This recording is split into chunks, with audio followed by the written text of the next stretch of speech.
তিন match one day সিরিজের দ্বিতীয়টিতে আজ ওয়েস্ট ইন্ডিজের মুখোমুখি হবে বাংলাদেশ। ওয়ার্নার পার্কে ম্যাচ শুরু সন্ধ্যা 7:30টায়। সিরিজে সমতায় ফিরতে এই ম্যাচে জয়ের বিকল্প নেই টাইগারদের, আর এক ম্যাচ হাতে রেখে সিরিজ নিশ্চিত করতে চায় ক্যারিবিয়ানরা। নাজমুস সাকিবের রিপোর্ট।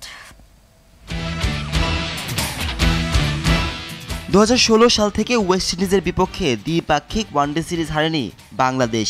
এ সময় ঘরের মাঠে দুটি ও ক্যারিবীয় সফরে দুটি সিরিজ জিতেছে টাইগাররা।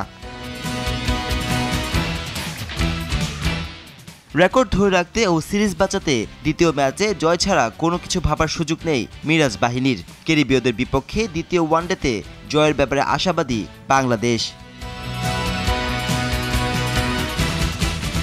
এদিকে সিরিজের প্রথম ওয়ানডেতে রেকর্ড গড়ে জয় পায় ওয়েস্ট ইন্ডিজ। দ্বিতীয় ম্যাচের আগে তাই ফুরফুরে মেজাজে শাই হোপের বাহিনী। ছন্দ ধরে রেখে এক ম্যাচ হাতে রেখেই ওয়ানডে সিরিজ নিশ্চিত করতে চায় ক্যারিবিয়ানরা।